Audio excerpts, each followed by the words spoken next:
So yesterday when I shot this intro, it was so windy to the point that I almost lost the drone. It was impossible to film anything. The drone was shaking all over the place. And the crazy thing is, the gimbal is so good that you probably wouldn't be able to tell if I hadn't told you. However, I almost lost the drone because of all of these crazy wind gusts that were just pushing the drone left and right all the time. So I decided to just play it safe and leave the video for another day. So today is that day. And today I'm actually shooting on a little bit of a different setup, as you might be able to tell. I'm using the Sony RX100 Mark VII, and that is because we have an interesting challenge ahead. So I am kind of putting this camera side by side against the Air 3. I know it probably wouldn't make too much sense for you to put this camera, which is super compact, it has a 1-inch sensor, against the Air 3, which is obviously a drone and doesn't have anything in common with this Sony RX100. However, I'm going back to some of my roots, if I can say that, where I was just having fun exploring my favorite locations and shooting something similar to a vlog. I mean, I'm not a vlog person. However, I do like to take you with me every now and then and kind of share my day with you as I go along on a search to capture some interesting shots with my drone. So this is where this camera comes into play, because it is a very compact camera. It has a 1-inch sensor, and I would like to kind of compare what you can get from 1-inch sensor to the 1/1.3-inch sensor on the Air 3. So here we are. I just arrived at one of my absolute favorite places to shoot at, just because of the view. The view that I'm having from here is something that makes me want to come back again and again. Let me show you. So I'm right at the edge and you can see the beautiful nature all around me. There are some old buildings here that are kind of messing up the view, but that's not the point. From here it's a great vantage point from where I can see a lot of the things surrounding this whole area, and of course the sea is right next to me with the beautiful turquoise color that I just love. So that's the idea. Start shooting with the Air 3 and let's see what we can do. I seem to have lost one of my remote controller sticks for the Air 3, so now I will be using just one to make it even more challenging. There we go, it's just one. I'll probably put it on the right stick because it's more important for that lateral movement. For going up and down, I can use my thumb without a remote stick on the left side. So yeah, let's start.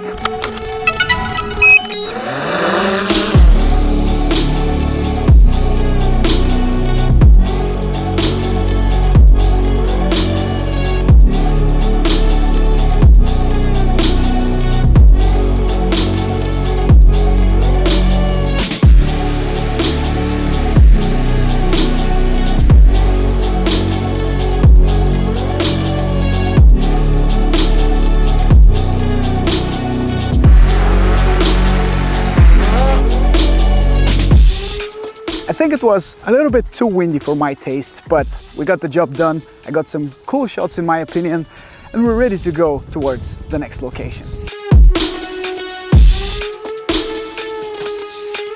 Right, so for this one I actually have an idea to record a little sequence with me, my car, and these.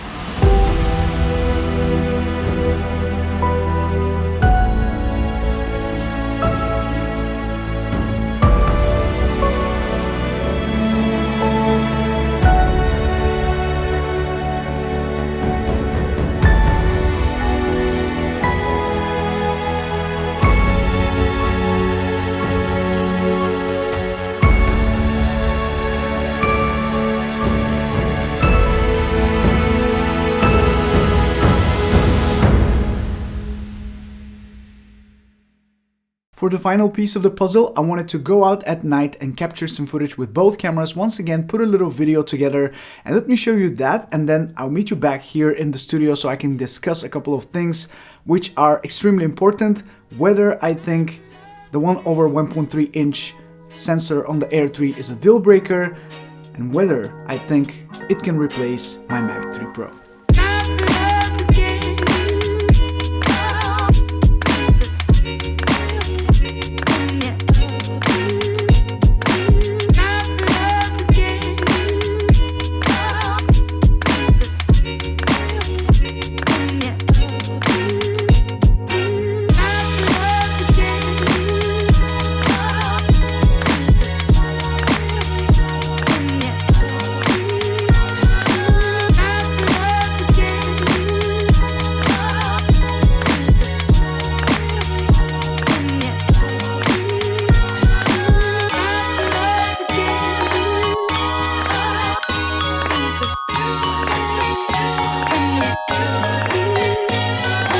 So now that you have seen all the footage from all the different types of scenarios that I encountered during nighttime, during some windy conditions, during some strong sunlight at noon, all sorts of different conditions, and I have to say I'm super impressed not only with the Air 3, which of course I've been flying for the past month or so, so I'm kind of familiar with what it can do, but that feeling was solidified once again. But also I was also really impressed by this little camera right here, the RX100 Mark 7. This is super tiny. As you can see, it's a super compact camera that just fits in the palm of your hand, but it is once again a proof of the fact that you can create great looking content without needing the best camera possible, without having to use super expensive lenses, or you really don't need that much to create interesting content. And I'm not trying to brag that my content was amazing, but I feel like the shots were expressing what I had in mind, so they were not lacking anything when it comes to missing a feature or something. I was having a great time using this camera, especially the zoom on this is quite useful and also very usable, even though it's it drops down the aperture to f4 when you fully zoom in. However, at nighttime, even when you're using a high ISO, you can still use this camera without having too much noise, so you're not really sacrificing quality. Both cameras, this and the Air 3, can go up to 12,800 in terms of ISO, which is amazing. But obviously the Air 3 had a much more clearer picture because it has a stacked sensor. But not only that, on the Air 3 you have night mode, which automatically reduces the noise. It automatically applies some noise reduction. So what you're seeing on your SD card is already after the fact of having some noise reduction applied to it, so you don't have to deal with that, whereas on any other camera pretty much you have to manually adjust that and add some noise reduction if you want to get rid of that noise. But I am super happy with night mode on the Air 3. It was super clear, super crispy, very smooth. I'm only missing having, let's say, 4K 50 frames per second, so I can slow down the footage if I need to. I normally don't do that too much, but it would be good to have it. Here it's a typical Sony camera where you have all sorts of different color profiles. You have HLG, S-Log2, S-Log3.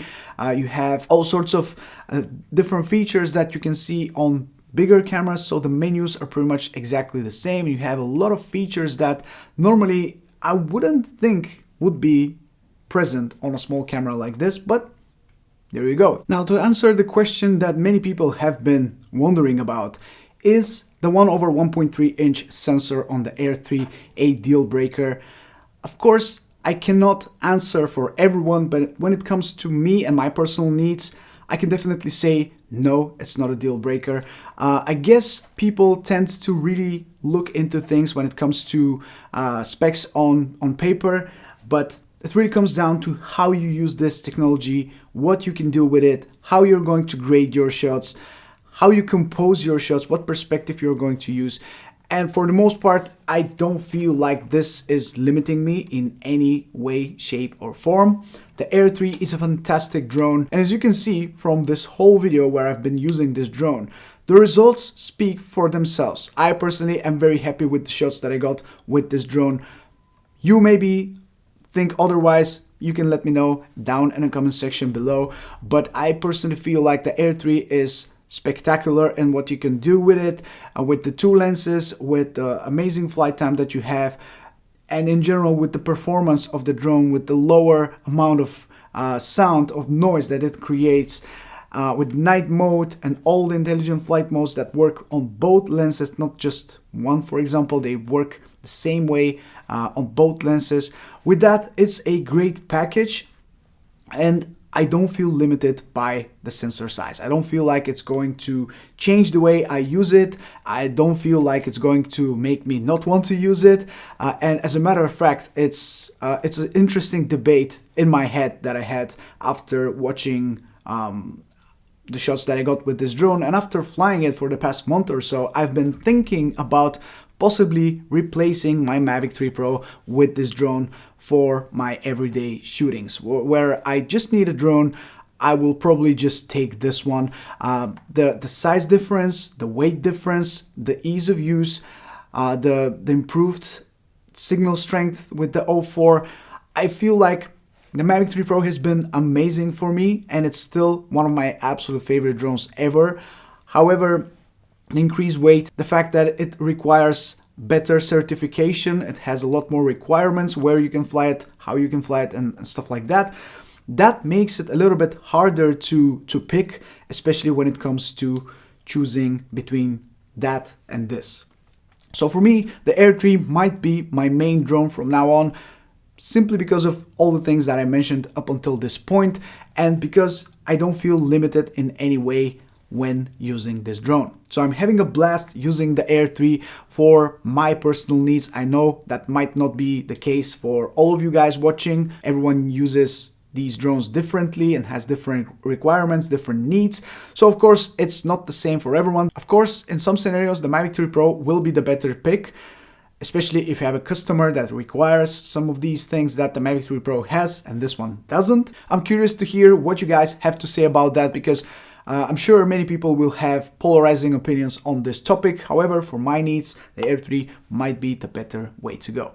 So I hope you enjoyed this video, guys. I really had a blast going out, exploring and filming with both of these cameras, the Sony RX100 Mark VII and of course the DJI Air 3. Let me know if you have enjoyed this video by clicking on the like button, subscribe down below, and make sure you comment below if you have any questions regarding pretty much anything you saw in this video. I'll be sure to reply as soon as I can. This is Mike from Drone Supremacy. Take care, everyone, and I'll see you very, very soon in the next one. Ciao.